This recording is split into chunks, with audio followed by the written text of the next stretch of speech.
folks, I'm here. You can see I got the tier maker pulled up. That's how you know it's going to be a good video. We're talking about all the characters that I've mained across my entire career in fighting games. I've seen Sajam and Lord Knight did videos like this, so I thought it would be fun to throw my hat into the ring as well. And I'm going to let you know, should you play these characters? Are they must plays? Do I recommend them? Or should you avoid them at all costs? So it's not exactly the same as just how strong they are. You know, if a character is really, really weak, I'm probably going to tell you to avoid them. But there are some characters that are, you know, mid-tier or whatever, but I think are just so much fun that you should really try them out. So I'm going to be factoring those kinds of things in. And by the way, I'm doing two little rules on top of this list. Rule number one is I'm only including games that I actually competed in tournaments. You know, I've played a million different games on this channel. It would be impossible to include every single one. So if you're wondering like, hey, where's Melty Blood? Where's Grand Blue? I never played those games in tournaments, so I'm not including them on the list. And rule number two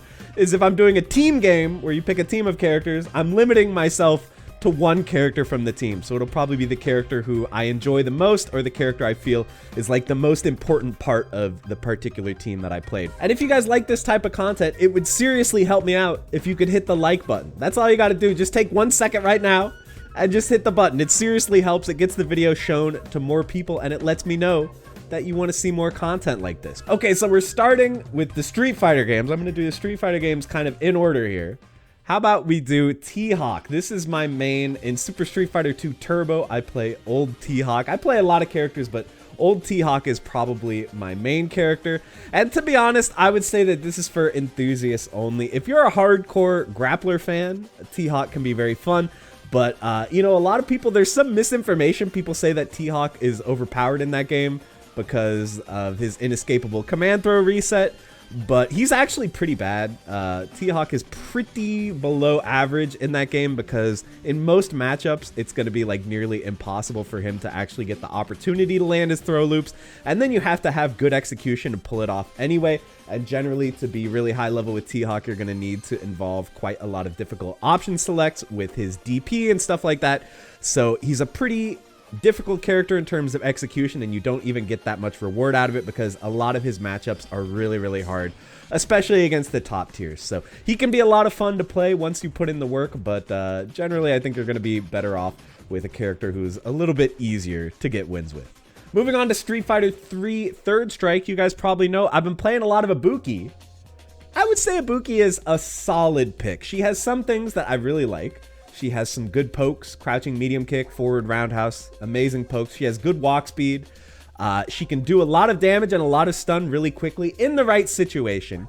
But she does have some issues, like she doesn't have like an amazing super to confirm into like someone like Ken or Chun Li. She also has some difficult matchups. You know, Ibuki versus Chun Li is like crazy hard. That is a really, really hard matchup. And you end up seeing a lot of Chun Li's if you play Third Strike, especially in tournaments. So she has some issues, but you know, if you're looking for like a solid character with some good footsies, some good mix-ups, she's just a little bit dangerous and she doesn't really have anything that's like over the top broken. I think Ibuki is okay.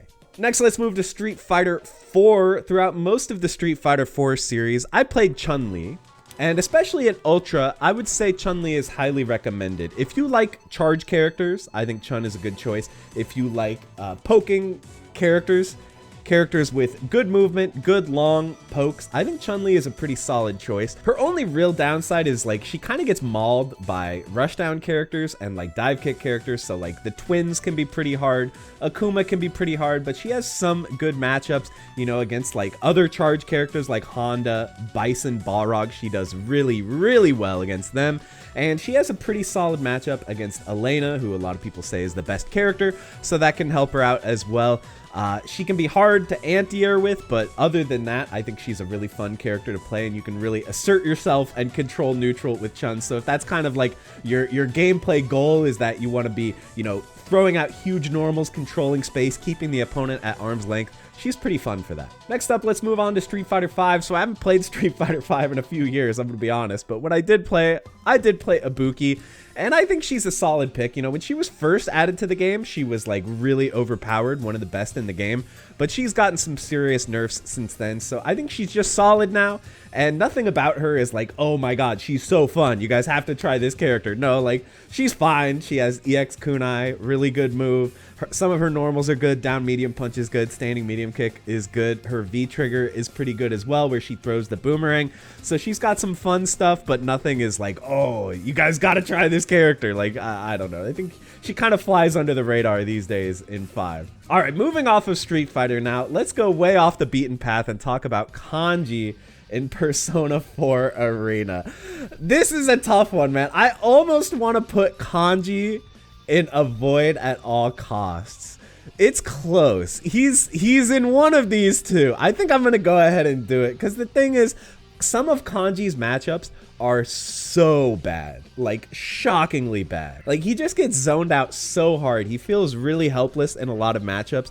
It does feel really good when you like land, you know, fatal counter 2C or something like that. You just deal like 90% to the opponent, or you make a few good command throw reads. It feels really good when things go right, but so much of the time things just go horribly wrong with Kanji, because you just can't get in. He feels like really kneecapped compared to a lot of the cast. He's classic grappler where, like, yeah, he can win off getting in one time, but it's such a nightmare to get in. Similar to T-Hawk, but honestly, like, T-Hawk feels a little bit more rewarding, and T-Hawk has like an invincible Dragon Punch, which not that many characters in Super Turbo have, so he does have some nice advantages.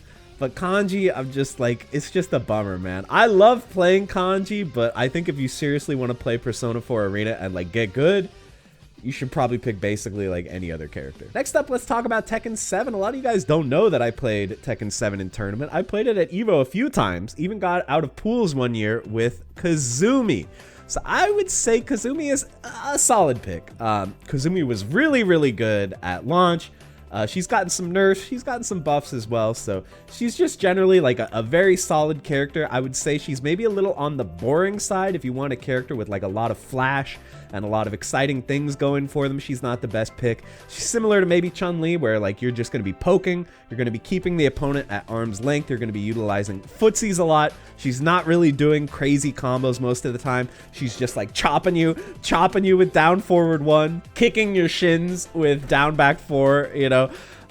So if you like that style, if you like the footsies, patient, poking, keeping the opponent at arm's length style, she's a good pick. But if you want something like thrilling that's gonna really like blow your hair back, if you have hair unlike me, then you might be able to do better than Kazumi. Next up, we're going to Under Night in Birth. I played Chaos in this game, and I think a lot of people are scared to try Chaos because he's like a puppet character, right? He's got like this dog, this lizard that follows him around that does a lot of your moves. So a lot of people think that must be a really hard character to play. You must have to be like a major specialist. But let me tell you, that's not the case at all. Chaos is actually one of the easier characters to play in Under Night, and he's very fun as well. So I'm gonna highly recommend Chaos. If you're picking up Under Night, especially if in the future we finally get Under Night with rollback, I hope it happens soon. When that does happen and everyone's out there looking for a main, I honestly really recommend Chaos. He's a lot of fun. He's not that hard. His combos are pretty easy for the most part. And you can get that joy of, you know, fighting the opponent with like an assistant backing you up. You can get that puppet character experience without having to learn a really hard character like, you know, the Carl Clovers or the Enchantresses of DNF Duel. He's a lot easier than those guys. So definitely check out Chaos. Next up, I think this is maybe the character that I'm most well known for, is Krillin. And I think I'm gonna say Krillin is a solid pick. So he has some obvious disadvantages, right? Like some of his pokes are a little bit on the stubby range, like his 2H. He has some good pokes too, though. His 5B, or 5M, that's a good poke. And he has good range with his Kamehameha. His air Kamehameha is a good move. His rock throw is a good move and a very good assist, and now that they buffed the crap out of it. So he has some stuff going for him. He's not like an amazing character. He's not a bad character. He's just a pretty solid guy who I think can add some utility to your team with his rock throw assist. So yeah, check Krillin out if you're playing Dragon Ball. He's pretty easy to play too, so I think you can't really go wrong with him. All right, next up is gonna be my boy Sentinel, Marvel vs. Capcom 2. So I play all kinds of Sentinel teams in that game. I play a little bit of Team Scrub, Cable, Sentinel, and Captain Commando. I play a little bit of Team Matrix, Storm, Sentinel, Cyclops. Mostly lately I've been playing Sentinel, Doom, Cyclops. And anyway, I'll just cut to the chase. Sentinel is a must play. If you're playing Marvel 2 and you want to play top tiers, try Sentinel. Even if you don't think that you like him, even if you think you're going to play MSP or something like that, try Sentinel, because once you start schmoovin' and grooving with his flight mode and like fast fly and stuff like that, like, bro, this is one of the craziest characters in any fighting game ever. He's playing his own game that doesn't exist in anything else. Like, no one else does what this guy does. It's crazy. He like flies around the screen so fast. He has instant overheads. He has crazy high-low, crazy zoning, crazy combos. He can infinite you. He can kill you off one touch. He can hit you with unblockables. He can do pure 50-50s all the time. And he has one of the best assists in the game. So, like, obviously, he's a broken character, but he's also one of the most fun characters I've ever seen in any game. You have to try Marvel 2 Sentinel. Your life is not complete until you try Marvel 2 Sentinel. I think he's my favorite fighting game character of all time. But then we moved on to Marvel 3. And Marvel 3, I play Hagar, Arthur, Sentinel. And, you know, Hagar is really good in that game. And Sentinel and Arthur have good assists to help out Hagar. But when Arthur actually comes in, it can be a little bit of a struggle. I think I'm going to put him at avoid at all costs. Yes, there are some people doing really well with Arthur now. People like Sacktap playing Arthur in Marvel 3. But a large part of that is just utilizing his assist and utilizing his X Factor 3 comeback capability. Other than those two things, he really does not have that much going on. He is very vulnerable to rushdown.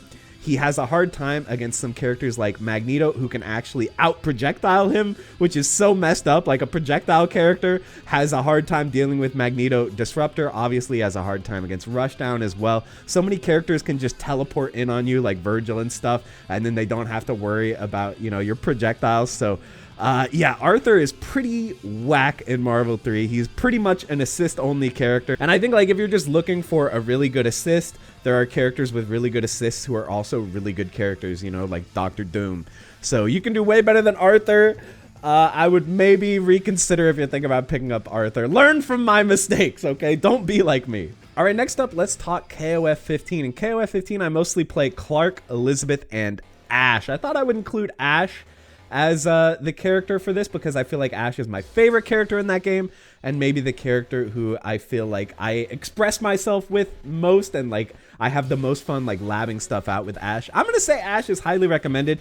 I almost wanted to put Ash in must play because I feel like Ash is so unique in KOF for having that install super that lets you do ridiculous long combos. No one else in KOF 15 is really doing that for the most part, but I do think you have to be a charge character fan and you have to be a zoner fan, like a projectile character fan, to enjoy Ash. If you don't like those things, you're not going to like Ash at all. And you have to be willing to put in a little bit of time for the execution for those custom combos when you're in the San Kulot install mode. So if you're down for those things, if you're down to play a zoner with some really hard execution combos who is also a charge character, I think Ash is an amazing choice. Such a fun character. All right, next up, let's talk a little bit of Vampire Savior, or Darkstalkers 3. I play mostly Hsien Ko in that game, and I think I'm going to put Hsien Ko in solid pick territory. Hsien Ko, really, I think her problem is just she's a little bit too fair. A lot of the top tiers in Vampire Savior are extremely unfair. But Hsien Ko, nothing she has is like crazy over the top broken. Like Ten Raiha is a really, really good move. It's probably her best move. So she can feel a little limited sometimes where it's like, okay, I'm using so much of my meter on Ten Raiha because it's like my best super. It's like a good mix-up tool. It lets me start pressure, get damage. So you end up spending a lot of meter on Ten Raiha, which might not be interesting enough for some people. Her air dash is really good. Her movement is very good and interesting, but nothing about her is like, oh man, this is such a crazy, cool character. I feel like she's pretty standard which is maybe a pattern. Maybe I only play standard characters. I don't know. So I really like Hsien Ko, but I think that there are probably better choices if you want to win, and there are probably better choices if you want to have like a really crazy experience playing Vampire Savior. She's a little bit vanilla in my opinion. All right, next up, DNF Duel. You guys probably know I played Inquisitor. And I think I'm going to put Inquisitor at Enthusiast only. So I think if you're a big fan of the character, check her out. But you can probably do better in the game. I feel like her low life is a big problem for her. It really holds her back. And she has some really hard matchups. Like, I think that Hitman is like a crazy hard matchup for Inquisitor. Keep in mind, there's the big patch that, you know, has changed things, I'm sure. But with that notwithstanding, I think Inquisitor is like just a solid character who's not like amazing, and she feels a little limited in some ways, I would just say. So probably look elsewhere. Maybe try Crusader. Crusader seems a little more broken than Inquisitor right now. That's just my suggestion. All right, another one here. We got Axel. I think Axel, I have not played since the big patch. Let me just say, I have not played since the big patch. I know Axel got a lot of buffs. If Axel is really good now, I would probably say he's a solid pick. But for now, I think he's for enthusiasts only. If you like zoners, like me, I'm passionate about playing keep away zoner characters. If you're like that, I think that Axel is a great choice, but he has a lot of issues in Strive, you know, similar to someone like Street Fighter 4 Chun Li. He kind of gets mauled. There are a lot of characters that just get in and just rush him down really hard, and he has a hard time dealing with it. He used to be a lot more fun when he had like crazy instant air bomber combos, but they took a lot of those out. He, like I said, he does have a lot of new combos now. Once I play the patch, my opinion might change. But as of, you know, when I was playing this game recently the most regularly, I think I would put him here. Like, if you really, similar to T-Hawk, if you really like grapplers, T-Hawk is a good choice. If you really like zoners, Axel is a good choice. But if you're just looking for like an all-around solid character to play in Guilty Gear Strive, I think maybe look elsewhere than Axel, because as it is, last time I played him, he had a lot of problems. But again, I'm going to have to try out the patch. Once they fix this R code thing, I'm going to have to go in and check out the patch and see how improved he is. But for now, I'm going to keep him in Zoner Enthusiasts only. And then finally, Skullgirls. Low-key one of the tournament games that I played the most. I played usually Philia Cerebella or Philia Cerebella Peacock. Usually the Philia and Cerebella are like my core duo, and then sometimes I add Peacock depending on the matchup and depending on how, you know, recently I've practiced with Peacock. So anyway, Cerebella is probably my favorite character in the game. I think I'm going to put her in must-play category, to be honest. So she's a grappler, but I feel like even if you're not a fan of grapplers, she's an amazingly fun character to play. She's fast. She has some good movement. She has an armored run, so she can get through a lot of stuff. She also has like her glide mode when you hold jumping heavy punch. So she has some unique and interesting ways to get in. She has the projectile reflector, which lets you get a stagger so you can get a combo off it. She has insane damage, insane resets. Her command throw super is really fun to land. She can combo off both her ground command throws. She's just a really crazy character, and she's one of the best assist characters in the game. A lot of her assists are ridiculously broken. Personally, I usually use Seracopter or Heavy Lock and Load. Those are my two go-tos, and they're really good. She's kind of like Sentinel to me, where like she's a good character and a great like team player because of her assists. So yeah, I would highly recommend Cerebella. You know, even if you don't think you're going to play her for the long run, just try her out. See how much she can improve your team, because she can improve your team a lot due to her DHC potential, due to her assists and stuff like that. Try her out on your team, see how you like it, and you might just end up sticking with the character. So yeah, guys, that's pretty much it. I'm sure I forgot some characters. I'm sure. So let me know down in the comments if there's a character that you've seen me play a lot and you're like, hey, I wonder what he thinks of that character. I forgot to include them on the list. Let me know, and I would love to include them. But yeah, hopefully you guys enjoyed this little trip down memory lane. Can't wait for Street Fighter 6 so I can figure out who I'm going to main in that game and add them to the list. But yeah, that's going to be it, guys. Thank you so much for watching, and I will see you in the next one.